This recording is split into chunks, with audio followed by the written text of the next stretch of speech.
By golly, Kanye has done it again.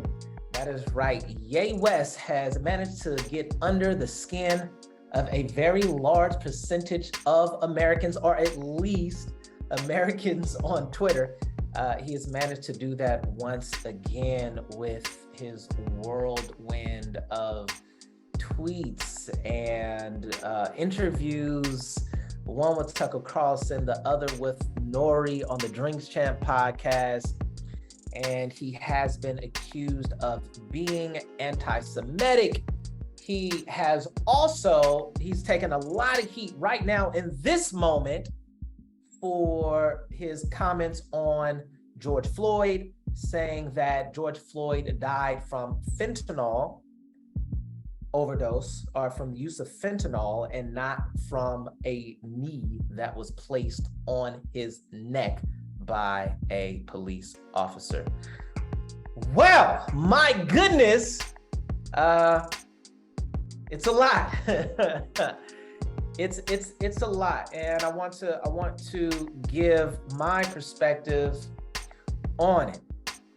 I want to start with the thing that's popping right now. The thing that people are absolutely flaming Ye for and flaming Nori for not pushing back, and those are the comments on one George Floyd. I think that they are, well, it is proven, like, those comments are false. Derek Chauvin killed George Floyd. That has been proven. He died. The coroner's report does not say that he overdosed from fentanyl. That part is like, that's a lie, and that can be proven to be a lie. And I think that Kanye is wrong for that.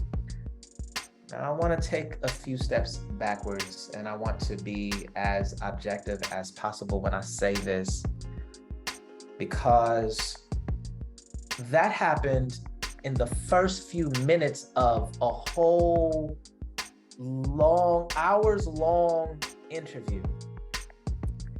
And I find it very interesting that so many Black people are dismissing Ye once again. He's been canceled to be recanceled. Once you're canceled, I guess you somehow, I don't know what he did to come back. How do you get canceled again? But now people are on his head once more, right? You mean to tell me, as a Black person, if you watched that whole interview, not just that clip, if you watched that whole interview, you could not find anything that Kanye said that you thought was brave, that you thought was brilliant, that you thought was audacious, that you said that you could agree with? Okay? And I'm saying this because we do this in general in the culture. It's like a clickbait culture. Just give me the little clip, don't give me the whole thing. And with Ye, he does these things like, for example, wear the MAGA hat and go sit down with Donald Trump and talking about, you're my superhero. And it's easy for people to look at that and be like, oh, those optics are terrible. Coons, sell out. Fine, I understand. But the people know that in that interview, he also advocated for the release of Larry Hoover. And he stated in his own way that the community in Chicago specifically, the communities are being torn apart and people are killing people. There's no organization because the leaders are in prison. And he said the one way that you reduce that is if you release Larry Hoover. And he said that with the then sitting president. Traditionally, that's how you get things done. You actually go to the source and you lobby to the actual person. I just feel like we do not want to think critically in our society, and anything that we can do to prevent us from using the part of our brain that thinks critically, that might challenge the notions that we already have, we dismiss that. And who supports that? The entire infrastructure would support that, right? I mean, the advertising, the corporations, everybody that stands to make money off of us being asleep. Why do they want to keep us asleep? Because if we start thinking critically, we start asking questions. If we ask questions, then we want answers. Once we want answers, then a possible revolution could happen, right? And people start asking questions about the food that they're eating. And maybe they no longer go to McDonald's as much. Maybe they'll no longer wait 25 minutes to wait for a hamburger at In-N-Out, right? Like maybe they start cooking at home more, maybe they start growing their own food, and then there's an entire industry, fast food, that might collapse. So we don't want people thinking critically about anything, right? We don't want any kind of enlightenment, anything like that. And someone like Ye, stick with me now, someone like Ye is going to say how he feels, and he is going to, whether it be him going off, whether you say it's like he's behaving like a child, whether you say he's crazy, he's off his meds, he's going to say exactly how he feels, and he is an intelligent person. Let me bring it back to the interview with Noriega. He said the comment that was ignorant. It was literally an ignorant thing for him to say. And I understand why people would have a problem with that, because it is actually false. I seriously take issue with everyone saying that Noriega, you should have never had him on your podcast. Why not? You're saying that this man who is who millions of people follow, who is a very influential person, who is a multi-billionaire, you're trying to say he just shouldn't have a platform because he has a mental illness, or we don't know what he's going to say. Well, we want real people, don't we? Real people with flaws, real people that are strong one day and weak in another, not politicians, not some carbon cutout of how a person should present in front of the media, right? But just an honest, raw person. And whether you like Kanye or dislike him, he is that. How can we say, especially as Black people, how can we say that this person shouldn't be able to talk, period? And I'm going to go after the people that allow him to speak. What kind of backwards, suppressive logic is that? How about let him say what he wants to say, and when he's wrong, we don't cancel him, but we say you're ignorant and you're wrong because of A, B, and C. We prove that he is wrong, as it can be easily done with the comments that he made about George Floyd. But what about the other things that he said? Because I want people to be able to prove those to be wrong as well. He said other things on the interview. He said things such as, he said the Jewish people have owned the Black voice.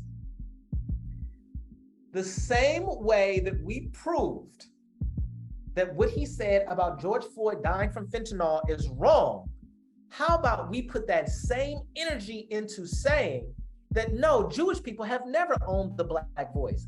And if that is true, then how about we have that conversation? There's more that he said on the interview if you watch the whole thing, because they don't want you to watch the whole thing. They only want you to watch what they want you to watch. He also said that Planned Parenthood is our Holocaust museum, talking about Black people. Planned Parenthood is out. So how about let's debunk that. If Kanye is wrong and he's crazy and everything that he's saying is inflammatory and everything needs to be dismissed, let's use all of our logic and all of our Twitter followers and all of our witty ability to create these viral tweets, and let's prove that to be false.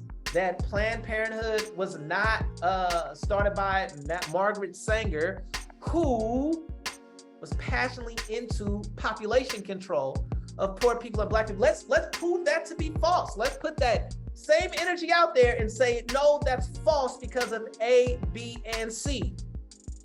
Can we do that? Well, if we can't do that, if there's truth to that, then how about we have that discussion? Other things, there's more, gang. There's more. How about, he said you get used to being screwed by the Jewish media. And he also talked about black on black crime, right? In Chicago, in particular, that's where he's from. It doesn't get nearly as much attention as it should. So he's saying so many things. Most of them, I cannot lie, is refreshing to hear the conversations from my neighborhood, the conversations from my childhood, the conversations from my barbershop about the extermination of the black race.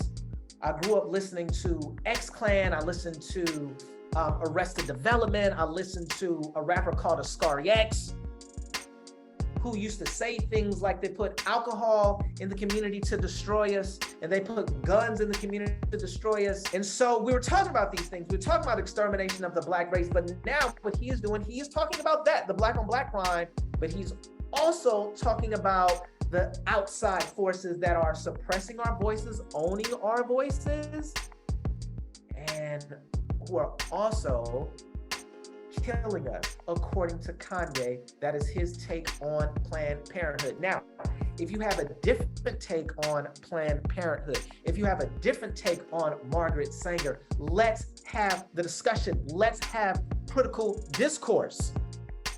But it feels like people are doing everything in their power not to say that, not to use our brain to prove that someone is false, but to say, keep him in the corner, keep him in a straitjacket and on medication, and put him somewhere in a crazy house, so we don't have to deal with this. No, everything is fine. He's crazy. He's anti-Semitic. Put the labels on him.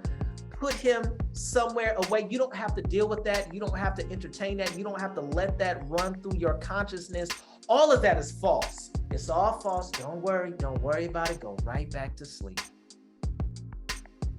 And that's what it feels like is happening to me. And I am beyond concerned, right? I understand how Jewish people can take the stance. I understand how white people can take a stance against Kanye, but us as black people, he is speaking to issues that we need to address. I am not saying that you need to agree with him, but these are the discussions that we need to have. And we need to stop being used as proxies to move against gadflies that are starting discussions that we need to be engaging in.